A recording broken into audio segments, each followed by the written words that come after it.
Yes. If you want to shine like a sun, first burn like a sun. Good evening and a warm welcome to parents and students to this live webinar on effective strategy for JEE 2021. I am Sanjay Gandhi, Deputy Director and faculty working at Aakash Educational Services Limited, Chennai, and I'm the host for today. In the webinar of today, we have a special guest, Mr. Sooraj Srinivasan, who secured All India rank 34 in JEE Mains and 158 in JEE Advanced. Sooraj also has cleared the prestigious NTSE Stage 2 and NSEJS at a very young age. He also has cleared Science Olympiad, NSE Astronomy Stage 2, NSE Physics Stage 2, and Maths Olympiad, IMO Stage 2. So on behalf of the student community and the parents, I invite Sooraj Srinivasan to share his joy of achievement and strategy he followed in pursuit of success in all the exams he took. Sooraj, welcome and thank you for joining with us today. Thank you. It's a pleasure to be on this webinar. Thank you. Change is hard at the first and messy in the middle and gorgeous at the end. The clutches of complexity in JEE is always decoded with a consistency over time leads to stunning results. Sooraj, if I roughly calculate, less than 1% of JEE aspirants get into IITs? Yes. Wow, that's right. Triumph loves their relentless effort. If I have to tell some more interesting facts about Sooraj to our students and parents, Sooraj's hobbies are playing chess, he plays well, reading books, attending competitive contests. His father is also a technocrat, and he passed out from another prestigious deemed university, VIT. He is the one who sowed the seed of thinking creatively and critically. He uses to tell Sooraj about gravity, interstellar, and dark matter. However, Sooraj says he is emotionally connected with his mother, who is a big support throughout his journey. He also has a younger sister studying 10th standard and has already started her journey towards success. Is that right, Sooraj? Yes. That's great. So are students eagerly waiting to listen your success story from school to a world-class school, IIT Madras, in a nutshell? Over to you, Sooraj. When I was young, I was always very interested in science and mathematics. Even in my examinations, I used to get really good marks in science and mathematics. But I always wanted to learn more what the school could offer. So in ninth standard, I had joined Aakash Institute, and all the teachers there have provided me with extra knowledge about the subjects that I'm learning. In maths, they gave me more difficult problems, more interesting problems to solve. In ninth standard, I had given NSEJS and I cleared NSEJS, and I went on to write INGSO. However, I did not go on to the OCSE stage. In 10th standard, I gave another exam for NTSE.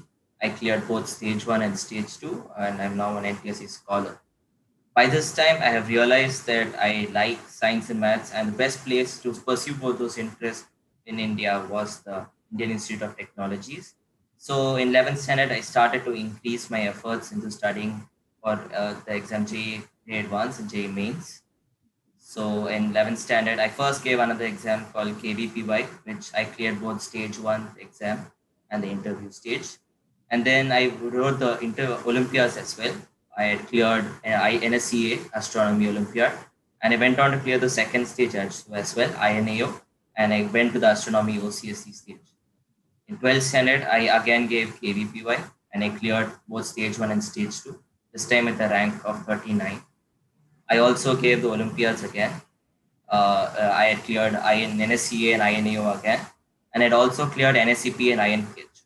I'd planned to go to the physics OCSE camp, but unfortunately, due to the circumstances, I was not able to go to the physics OCSE camp.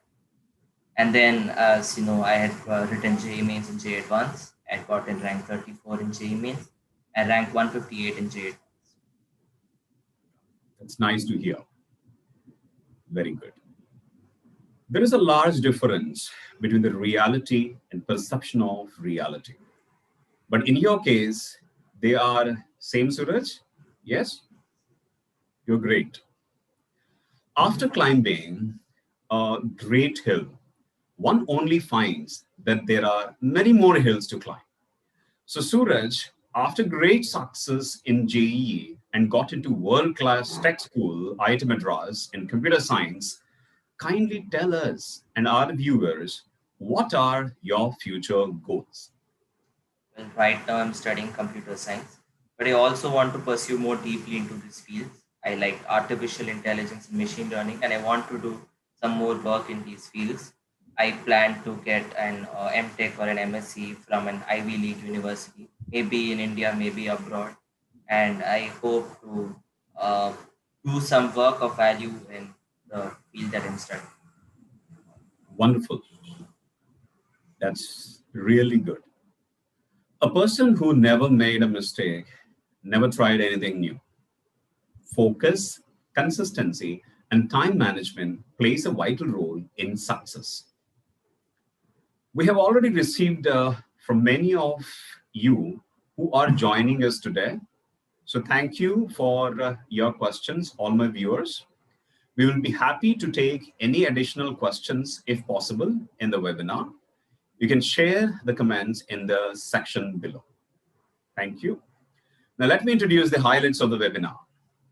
We're going to talk about toppers' secret to crack JEE, understand the importance of NCERT textbook for JEE, and balancing school and JEE preparation. Without further delay, let's get started with the agenda of the webinar, Sooraj. My first question to you, Sooraj, you have secured All India rank 43 in JEE Mains and All India rank 158 in JEE Advanced. Our students are eagerly waiting to listen from you about your preparation strategy for JEE.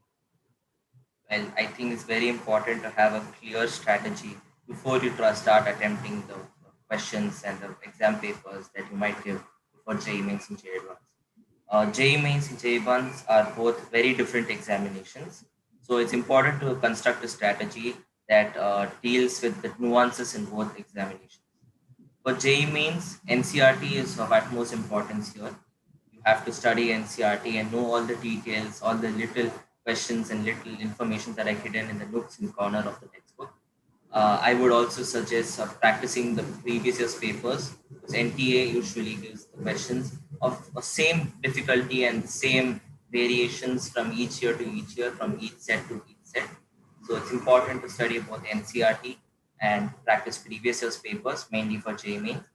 For JEE, it's important that you start early to finish all your revisions and then start practicing all the difficult questions so that when you get to the actual JEE, even though no question of it will be repeated in the previous year's papers, by the fact that you have completed all the physics, all the difficult physics questions or chemistry questions you would find, you would be able to attempt the JEE paper easily. So the main advice for JEE would be to start early in order to practice all the difficult questions and to be able to revise all the topics properly. That's very good. So definitely we can say start early, finish better. Yes. Well, that's secret number one. Moving on to the second. Suraj, you are one among the first batch of students prepared JEE online mode. Can you just tell all our students and as well as parents how you have prepared during pandemic?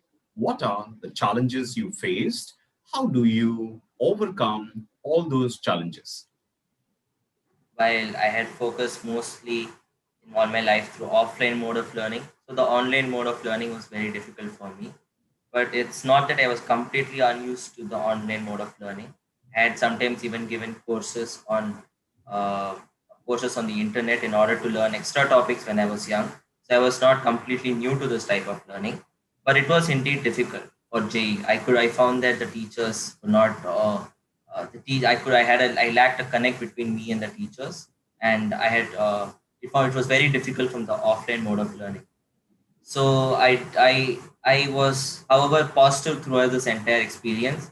I was sure that despite all the problems that I faced, all my past preparations and the preparations that I'm going to be doing will indeed are sure to pay off in the future. I had also contacted the teachers and tried to ask my doubts personally on one-on-one sessions, so that there is a strong teacher-student interactions between me and this teacher. This also helped me to focus more on the lectures and be able to ask pertinent doubts that would really help my understanding. So this would be my main advice for trying to learn through online mode of learning. That's very informative. So many students are facing the same issue you faced even this year too, Suraj. The second wave of the pandemic is there. To all those students, what I suggest is be strong.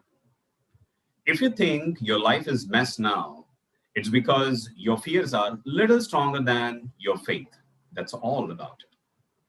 So, Suraj, secret number two is have faith in you, right? Yes. That's good. Moving on to the next question. Suraj, you performed well in boards and JEEs. What is the secret of managing both boards and JEE preparation? I found that just because you're studying for JEE preparations, it's important not to neglect the preparations that you have to do for the board examinations. The board examinations are equally important for your life as well as the JEE exams that you will be giving. So when I was studying for JEE, I found that the portions I had to study for JEE Mains really gave me the in-depth knowledge of the NCERT textbook. I found that I had all the answers written in the raw form in my head, and all I had to do for the board examinations was to give a couple of practice papers before the day of the examinations in order to be able to condense all the raw knowledge that I gained from JEE Mains into uh, into proper written forms so that the invigilators could be it's in order to make sure the invigilators can correct it properly. uh, I had also dedicated some portion of time every day to learn a little bit of school portions, maybe a little solving a couple of essays in the NCERT textbooks, or for maths, trying to do a little long form maths questions from R.D. Sharma textbooks, so that I get a proper feel for the writing and actual examinations. It's important that you remain positive towards all of this, even if you feel that there is too much workload on both sides. Maybe you find that the JEE preparations and the school exams are really difficult for you to hand or push through it. It's important to always have a positive mindset so that you can remain positive throughout all of this and have a calm mindset when you're giving the examinations. Thank you, Suraj. That's really impressive. CBSE has cancelled 10th and 12th boards this year also. Your answer helps many students. Where there is an opportunity, there is responsibility too. So, secret number four is positive mindset. Correct, Suraj? That's good. Moving on to the next question. Suraj, we all know NCERT textbook and its contents are very important for JEE or NEET preparation. Can you just share some tips and tricks on the same, please? I know some students who find that NCRT is not that interesting, or they feel that it is not as important for JEE preparation. But I found that NCRT is really a Bible, in fact, of sorts when comes to JEE preparations, especially for chemistry. NCRT has so many nuances, so many reactions, so many formulas that all given together, and also with explanations that if you don't understand a topic properly, you find that once going through NCRT, you find that your understanding of the topic has increased. So I feel that NCRT is very important for studying for JEE, for JEE Mains Day Advanced, and obviously for board preparations as well. I find that NCRT for JEE Mains is almost a given, in fact, because some chapters are not even there for JEE Advanced syllabus, but are there in JEE Main syllabus. For example, chemistry in everyday life is a chapter that is there in JEE Mains and not in JEE Advanced. So I found that by going through the NCERT for chapter for chemistry in everyday life, I found that it gives a lot of formulas for some artificial sweeteners from histamines, etc. And these questions do come in JEE Mains. For example, numericals may contain the number of functional groups or certain compounds that are given only in the chemistry in everyday life section. So I find that without studying NCERT, it is almost impossible to get a good mark or percentile in JEE Mains. So NCERT is very important for studying for JEE Mains and JEE Advanced.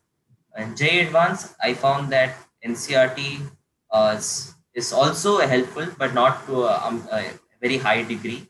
There are still some reactions and formulas that you have to remember in order, which are found in NCERT and given in great detail. So it's important not to neglect NCERT for JEE Advanced preparations as well. Wonderful, Sooraj. Of course, being rooted with NCERT content is more important. So segment number 4 is NCERT textbook, which is a Bible. That's really nice. So impressive. I request to all of our students who are watching this webinar to please make a note on these secrets, please, because these are the key facts to crack not just JEE, but also the other competitive examinations like NEET and Olympiads. I wanted to make a note over here. India won very few times, about 12 times the gold medal in International Mathematics Olympiad examination since 1963. Whereas China and America and Russia won many times, about 100 plus. I request and appeal to all my young and dynamic students to think seriously about this. Moving on to the next question, Sooraj. As I see, many questions are flowing in like anything from our students and as well as parents. So let me pick some questions. There is one question from Rohit Khandelwal from Jamshedpur. Mr. Rohit Khandelwal is asking about your last 3 months strategy before JEE 2020. Well, my last 3 months strategy for JEE Mains and JEE Advanced was slightly different for both, but overall the essence was the same. I had to condense all the chapters that I had learned from both 11th and 12th into a short, easily understandable, easy to revise forms of knowledge so that I can get through it as easily as possible.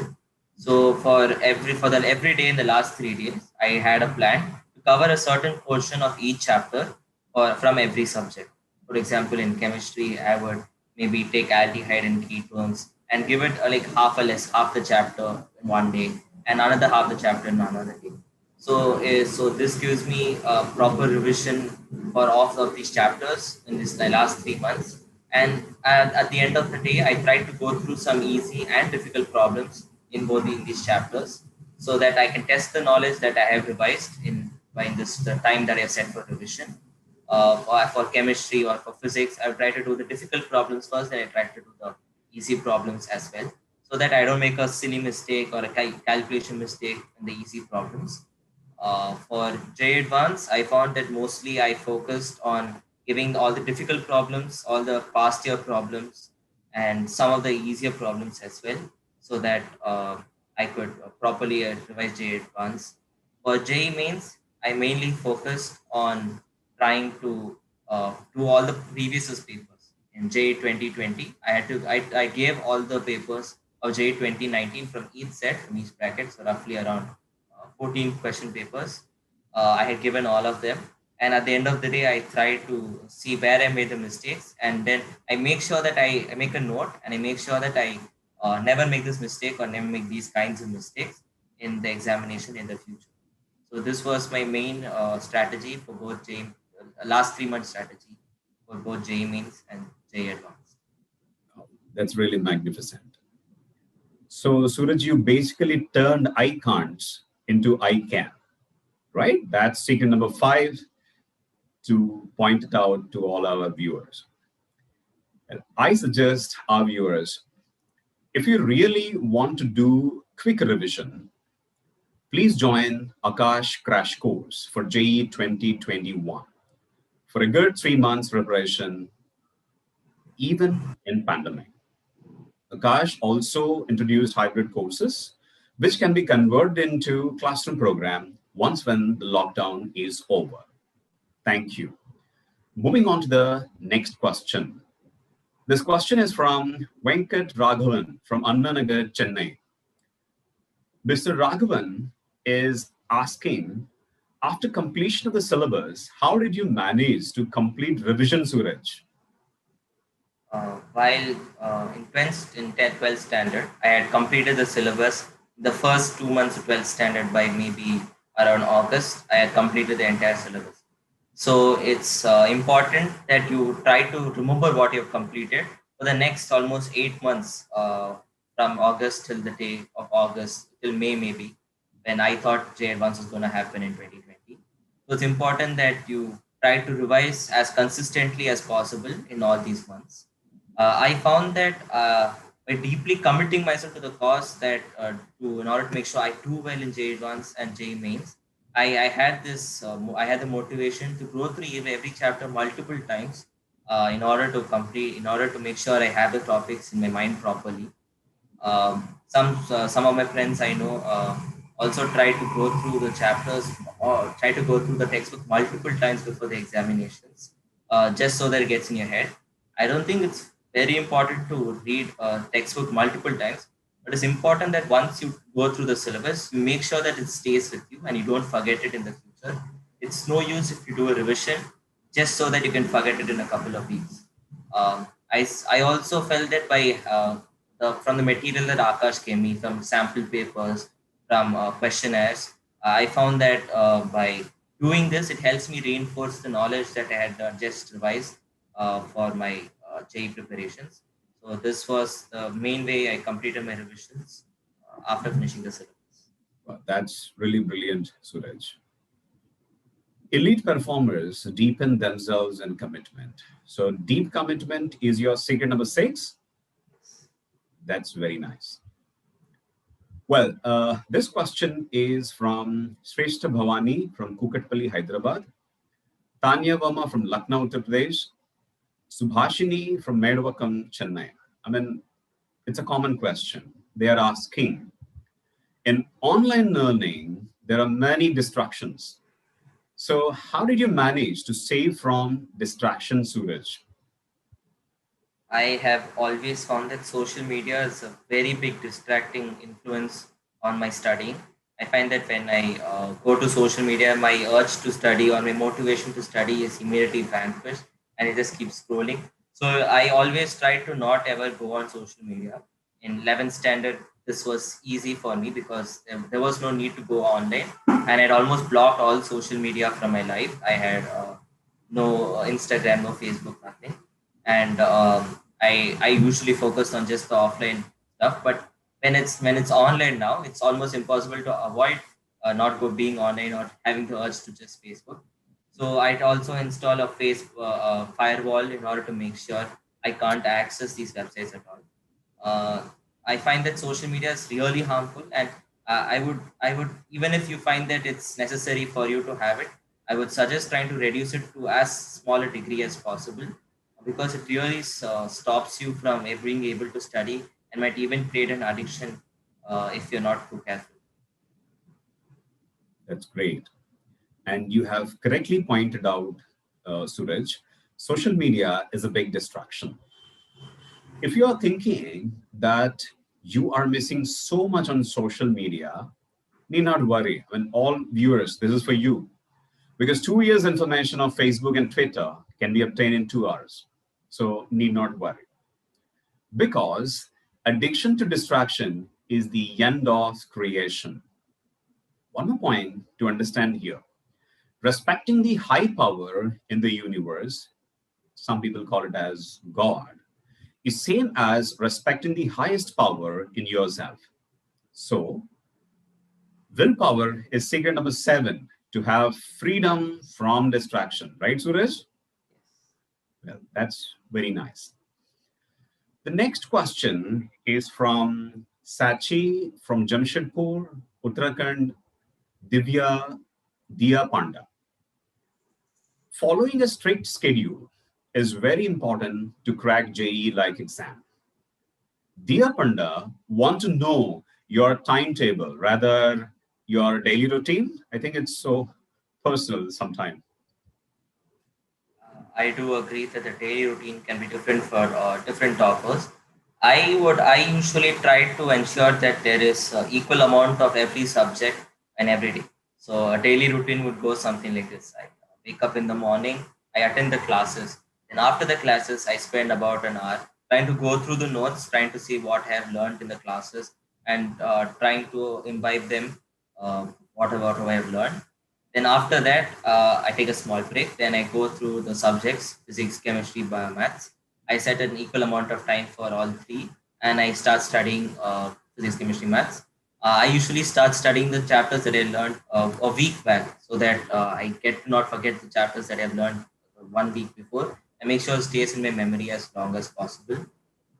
There is something also known as spaced repetition, where the topics that you have learned last must be repeated in spaced intervals, so that you do not forget it as time passes. So I try to follow this technique. It's also helpful for me if my schedule is somewhat flexible. If for some reason I find that I really am lacking something in chemistry or some chapter, or in maths, some chapters really difficult for me, I set aside a long time for me in order to study the chapter.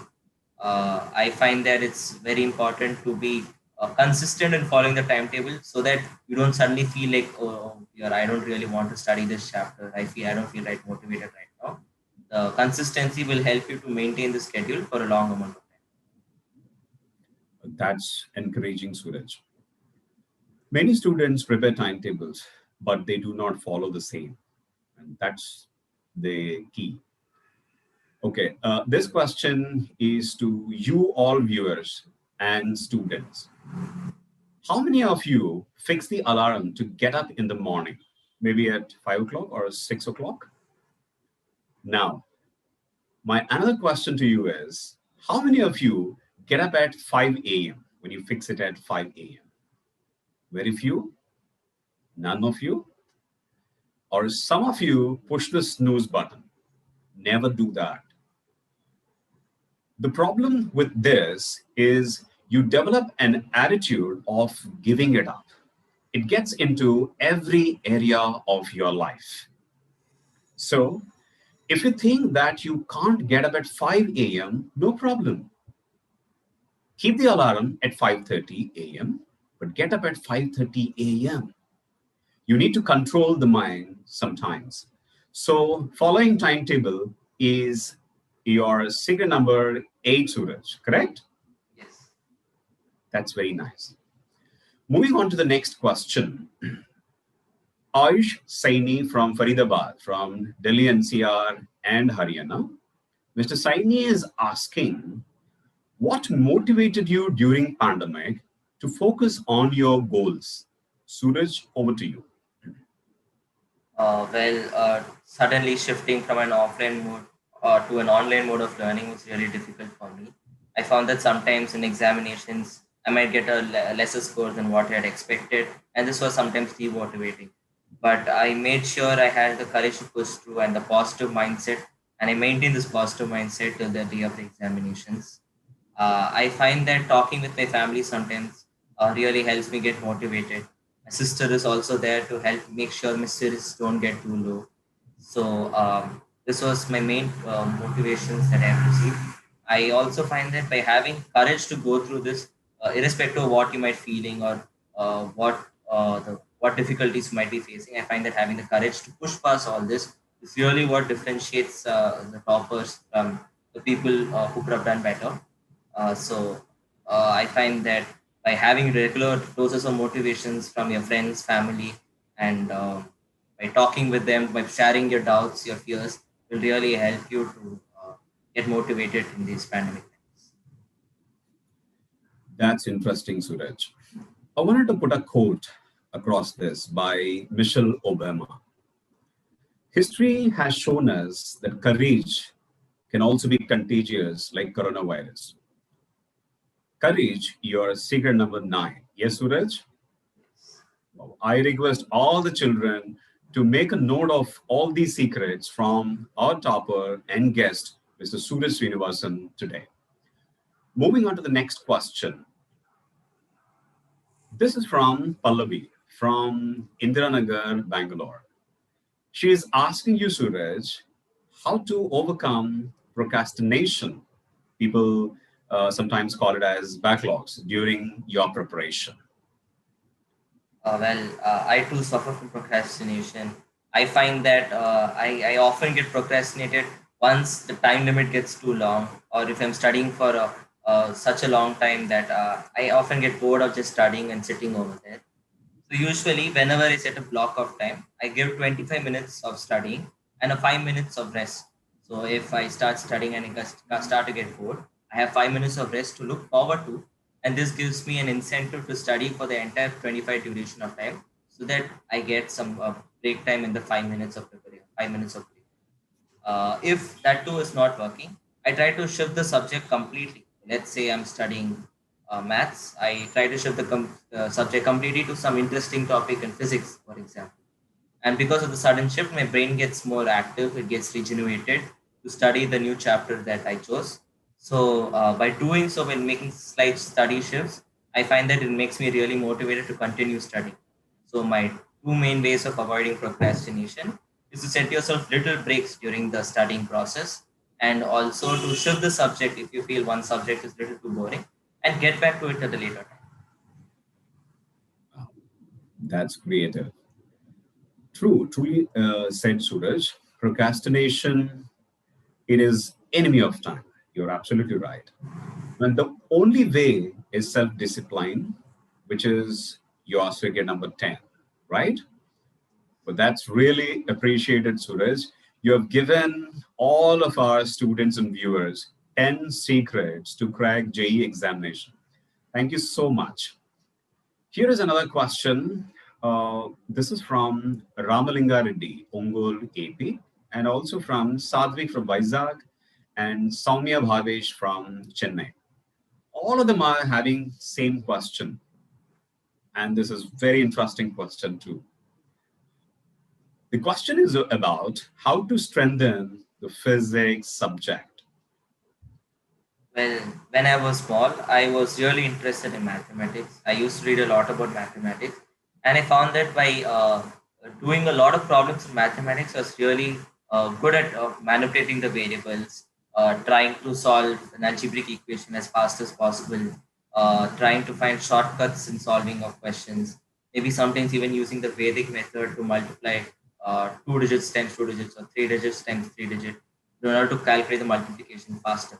So by focusing on these tricks in mathematics and strengthening your mathematics, I found that it translated very well to the field of physics, where most of it is just physical concepts or physical models, which have formulas and other data to just manipulate around.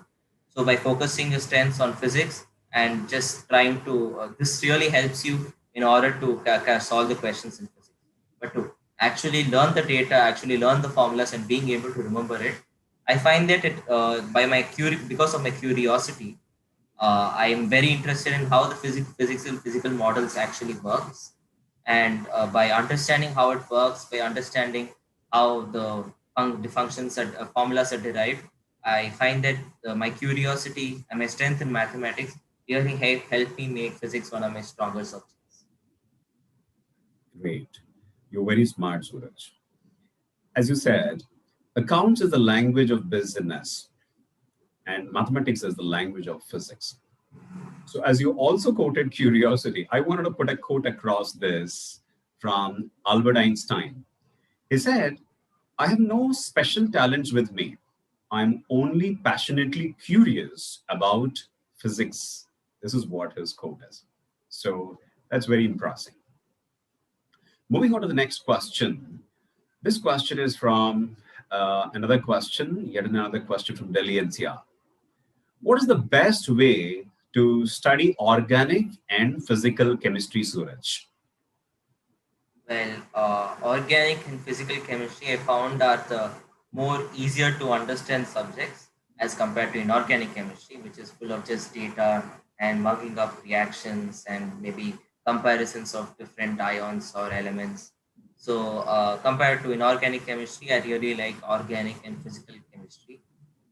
In organic chemistry, I found that there are really only a finite number of reactions or compounds that you have to remember in order to know how the reaction, in order to know almost like 90% of the entire organic chemistry syllabus. By understanding how the reactions work, I remember the reactioning mechanisms. I find that I actually don't need to bug up a reaction mechanism. I can just remember how each thing logically proceeded from one stage to another, and this helped me remember some maybe something like the Cannizzaro reaction, which will come up in aldehydes and ketones. So by remembering the mechanisms and understanding the mechanisms, I found that I could understand and assimilate organic chemistry better. And in the end, organic chemistry is just mainly about pattern recognition. You are given a bunch of compounds and maybe some reactions, maybe some catalysts are given. And it's for you to see, remember, oh, yeah, I have seen this reaction somewhere. Maybe in the Cannizzaro reaction, I've seen concentrated NaOH was used. So this pattern recognition is what really helps you in organic chemistry. So once you're very good at pattern recognition of knowing which chapter is this from, what reaction it might be dealing with, I find that organic chemistry almost it becomes very easy for me to understand organic. For physical chemistry, I find that it's mostly of calculations and remembering the formulas. While calculations are will become easier once you understand mathematics and make it one of your strong subjects.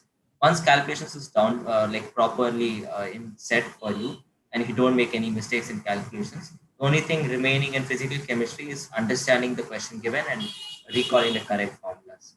So by doing lots of problems of good quality, I find that physical chemistry just becomes a calculation, remembering the formula and a calculation exercise in most cases.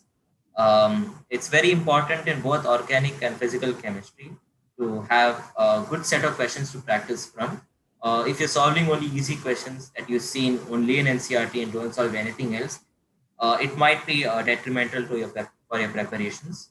So I suggest solving a wide range of questions and make sure you try to solve as many questions as possible so that you try to make some kind of mistake, because only by making mistakes can you actually progress in these subjects to understand new concepts that you might have not and before remembered.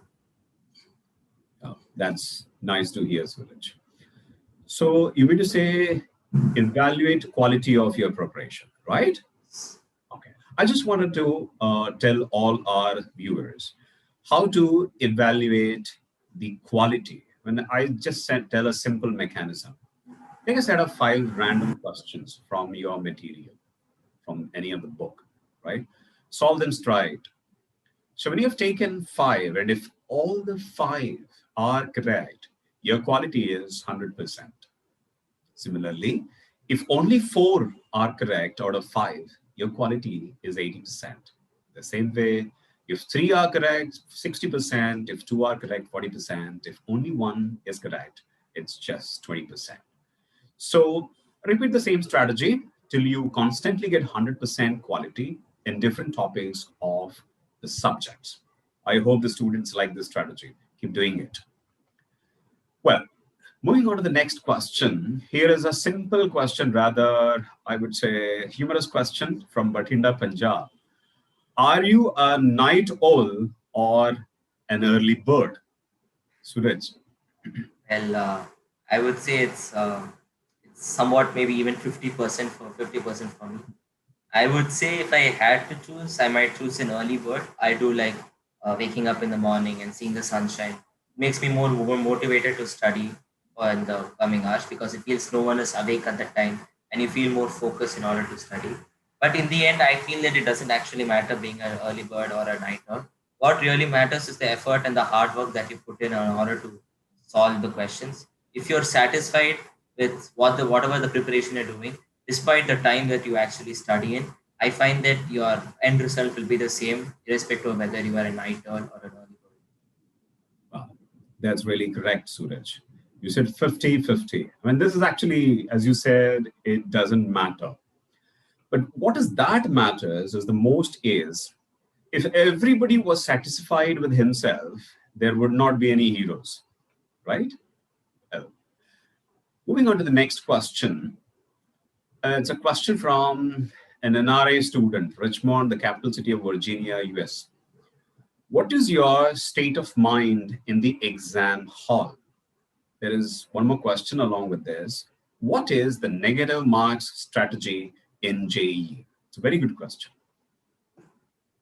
I find that emotions during the examination hall are very destructive for me.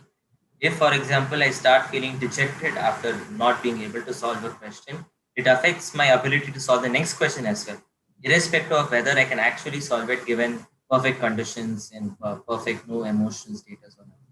So before an examination, I try to calm myself down and try not to get any emotion get in the way of what I'm actually solving. I usually start with the easiest subject first so that I don't actually make any mistakes. And by going through the questions quicker, it makes me feel as though I'm very well prepared for the examinations. So by starting with an exam with a calm mindset and starting with the easiest subject, I find that this really helps me in order to get good marks in examinations. Negative marks is depends on the level of negative marks. Uh, if you are practicing questions at your home with no examination constraints, no time limits, I would ask you to try at like somewhat guessing or like if you can't solve a question properly at the first attempt, try to guess the answer before moving on if you're doing in a practice setting. This helps you to like get the essence of maybe, for example, you are seeing a question and it asks you to find the final answer formula. You start going through the options, try to see if the options work or not, try to see if it's dimensionally correct or not, and then use that to solve the question instead of blindly solving the question directly. This helps you cut down on time faster and also helps you to somewhat take a risk in examinations if you really have to. So, if in practice examinations, I might even suggest trying to be as accurate as possible. But when you're doing practice questions at your desk for just for practice reasons, just to revise the concept that you learned, try to do these tactics so that you don't make any mistakes. So, if in the examination, I would say try to be a little risky, try to go for maybe one or two questions. If you really have no idea how to solve it, try to go for negative marks, but otherwise I would advise you to avoid it. I think j advanced rankings also has a dependency on negative marks. I think the person who has scored least number of negative marks get a higher ranking than the one who scored a higher number of negative marks, even if the final scores are same. So negative marks is mostly avoidable, but do it if you really have to. Well said, Sooraj. That's really right. A person who tried everything achieved nothing. So it's always better, leave the questions which you are not thorough with, right? Negative mark strategy, we call it as risk management system too. We often tell the children, wherein we will tell the students to take a calculated risk like 10%. What does it mean? It means if you have 10 questions that you are not able to get it, attempt only one, because a zero is always better than -1 or -2 for that matter in JEE Mains, JEE Advanced. Moving on to the next question. This is from Garv Chopra from Aakash, Ludhiana. His question is, Sooraj, how to solve questions effectively without any help from web? Interesting. Uh, I find this to be a somewhat strange question because I would always never even try to look at to the web when I'm solving a question. Solving the question on your own is really what gives you the ideas to solve it. And by relying on the web to solve the questions, it reduces the problem solving ability that you might have. So by if you're stuck at a difficult physics question, I suggest you should just persevere through it. Try to remember all that you've learned, go through your notes that you've made to see if there's any formula, any concept that you might have forgotten. And by doing it on your own, you would have a much greater understanding of the problem and of the subject that you're studying, if you were to take any help from the web. So the only exception I might add is if in chemistry you have a doubt and it's really counterintuitive, I would just suggest checking it from the web, as chemistry is notorious for the exceptions that it has. But apart from chemistry, some exceptions in chemistry, I find that I would usually avoid trying to looking at the web for answers to questions.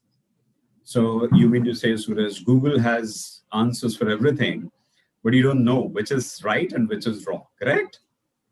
Well, that's really correct, Suraj. You're absolutely right. This really promotes positive energy and your rich experience of JEE preparation, Suraj. Very good. Some more questions if I take.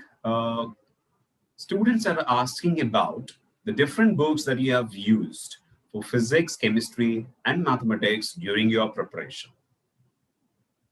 Well, even though the material that Akash has provided to me, to his textbooks, to the sample papers, to the problem sets that I have received, I find that it's you just relying on only that is not enough.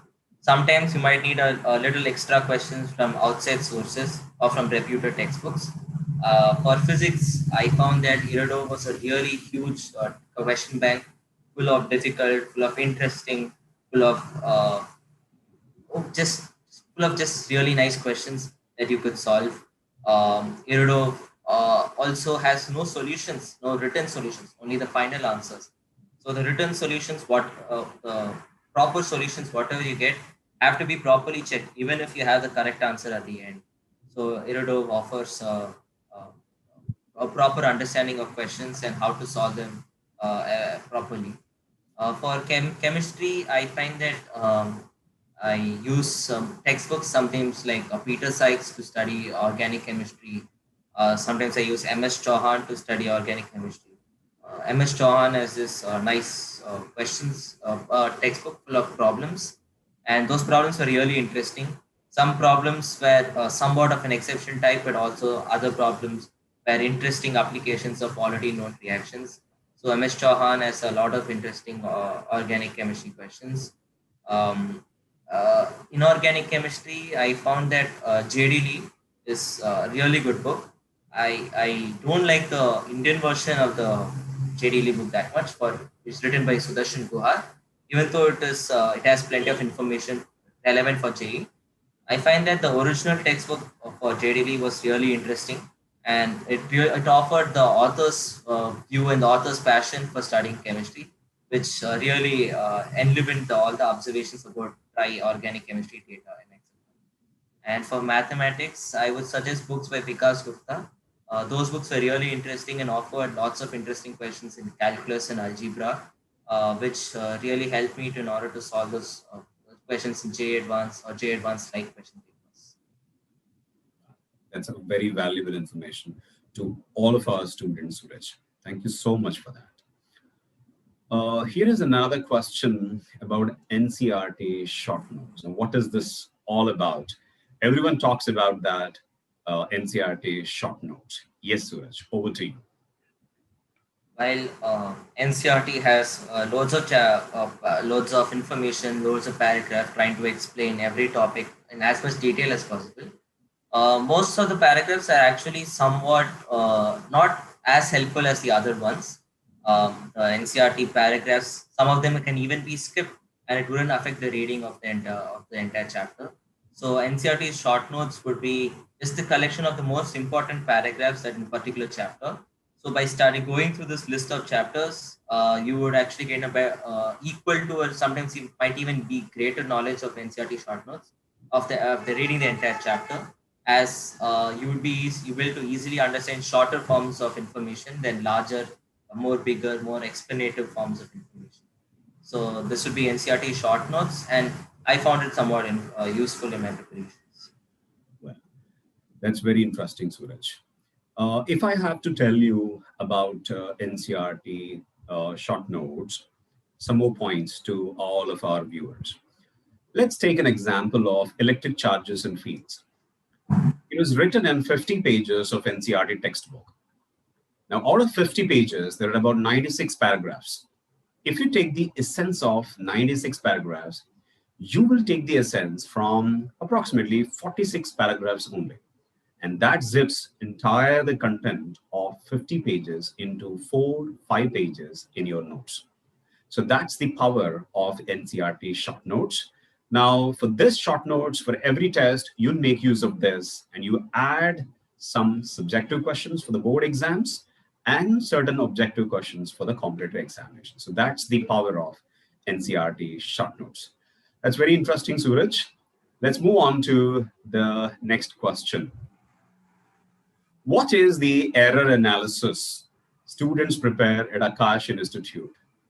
How does it help us? It's a very interesting question, Sooraj. I find that attending an examination is only half the actual experience that you gain from actually writing the examination. The other half comes by seeing what mistakes that you made. Since the question that you have gotten right, you would have gotten right no matter what. But the mistakes you made can actually be helpful and can help you change your behavior and help you understand why you made the mistake and why you should not have made the mistake and how to avoid such making such mistakes in the next examination. So by doing error analysis, it's really helpful. I suggest having a notebook with just the questions and the correct answer just written next to it, and maybe a short explanation as to why the answer is right. So whenever before an examination, you go through this book and see the questions and the answers and the explanation that you gave, and maybe a little explanation about how you should avoid such mistakes. By going through this notebook, I find that it's really helpful for just getting rid of all these mistakes that you made in the previous exam and making sure that you only give the best possible version of you writing the examination. Try not to just give only like 80% of examination, even if you're not feeling that well or anything. Only by giving your best version of your examination, like as you would be giving JEE Advanced or JEE Mains, can you actually see how your performance would be on the final examination day. So it's very important you write on their analysis and all the errors that you have made after giving an examination, and making sure you analyze these errors properly before moving on to next, moving on maybe revision before moving on to revision or something else like Oh, that's really quality work, Suraj. Yes, that. Yes. it helps a lot to the students. Very interesting. Well, uh, our next question is this is something related to you. What is your experience at IIT Madras and plans after BTech Computer Science? Over to you, Suraj. Well, my experience as IIT Madras has been very positive. It has definitely not been overhyped in any way. The students are very interesting, very engaging to talk to. They have so much information to share, and so much you have so much fun in talking with them. I find that the teachers are also always trying to make it engaging, despite the online mode of classes. There are a lot of interactions between the teachers and the students, and it has been overall very positive so far. IT Madras has also organized Shastra and other events in order for us to just experience have the feeling of having cultural and tech events in actual campus. But unfortunately, we have to go through it by seeing it online. So, in overall, I think the experience at IIT Madras has been very positive. My plans after by doing my BTech in chemistry, I think I would either maybe go for MTech and MSc and some maybe some university somewhere abroad. I plan to do work in artificial intelligence and machine learning because these are fields that are very interesting to me, and I really want to do some work of real value in them. So I think I would be doing something in those fields, both AI and machine learning. So these would be my major outline of my plans after BTech. Oh, thank you, Suraj. I think you've already have learned Python in your 12th standard, right? Yes. Right, if I'm not wrong. Okay. Truly said, Suraj, the AI, ML, and data analysis rules the world in future. Absolutely right. We wish you all the best, that your dreams come true to get into MIT, where your friend Mr. Chirag Falor is already studying. Thank you very much, Suraj. We are very proud of you. The webinar is really informative and motivating for the students. I think all of our viewers are already charged up. This kind of session will surely motivate the students to reach the maximum potential. We would like to appreciate all of our viewers, participants, and students, parents for joining us today evening. We will soon come up with another enlightening session of this sort. Till then, stay home, stay safe, and happy learning. Thank you very much.